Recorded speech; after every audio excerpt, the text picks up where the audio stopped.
Traffic నియమ నిబంధనల పట్ల ప్రతి ఒక్కరూ అవగాహన పెంపొందించుకొని రోడ్డు ప్రమాదాల నియంత్రణకు సహకరించాలని Kakinada traffic 1 circle inspector N Ramesh కోరారు. కాకినాడ నగరంలో స్థానిక జగన్నాథపురం విష్ణాలయం వద్ద గల సురేష్ హై స్కూల్లో విద్యార్థులకు ట్రాఫిక్ రూల్స్ పై ట్రాఫిక్ పోలీసుల ఆధ్వర్యంలో అవగాహన కార్యక్రమం నిర్వహించారు. ఈ కార్యక్రమంలో ముఖ్య అతిథిగా traffic 1 circle inspector N Ramesh పాల్గొని ట్రాఫిక్ రూల్స్, హెల్మెట్ వాడకం, ఈవ్ టీజింగ్ మరియు సైబర్ నేరాల గురించి పవర్ పాయింట్ ప్రెజెంటేషన్ మరియు వీడియోల రూపంలో చూపించి విద్యార్థులకు అవగాహన కల్పించారు.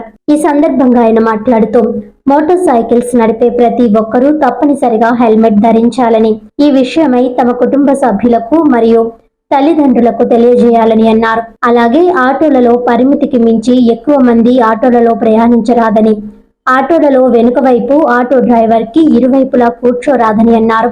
అదే విధంగా ఆన్లైన్ మోసాల పట్ల అప్రమత్తంగా ఉండాలని సూచించారు. ఈ కార్యక్రమంలో ట్రాఫిక్ ఎస్ఐ ఎం యేసుబాబు, ట్రాఫిక్ సిబ్బంది, విద్యార్థులు తదితరులు పాల్గొన్నారు.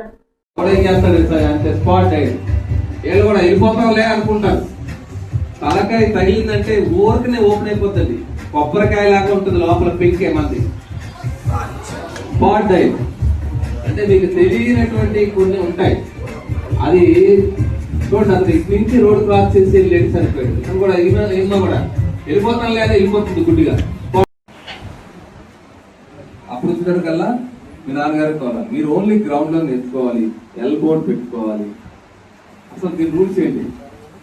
లైసెన్స్ కావాలని అంటే 16 సంవత్సరాలు పూర్తయినటువంటి వాళ్ళకి మనకి 50cc ఉన్నటువంటి మోటార్ సైకిల్ కి ఇస్తారు. అంటే స్కూటీలు, మన టీవీఎస్ 50 ఉంటాయి చూసారా, అవి ఆఖరికి ఉన్నటువంటి స్కూటీస్ ఉన్నాయి చూసారా, అది 50cc అబోవ్ ఉంటుంది. దాన్ని తోలాలి అని అంటే 18 సంవత్సరాలు పూర్తి కావాలి. ఒకవేళ జనాల్ని తీసుకుని వెళ్ళాలి అని అంటే కంపల్సరిగా మీకు 21 సంవత్సరాలు పూర్తి కావాలి. ఇప్పుడు మనం చేతులు లేపాం కదా, మీరు అందరికన్నా వాళ్ళ లైసెన్స్ ఉన్న వాళ్ళకన్నా మీరు బాగా తోలగలరు. అయినప్పటికీ ఒకవేళ ఏదైనా చిన్న ప్రమాదం జరిగితే దాని మీద వచ్చే కాన్సిక్వెన్సెస్ ఒకసారి ఎక్స్ప్లెయిన్ చేస్తాం.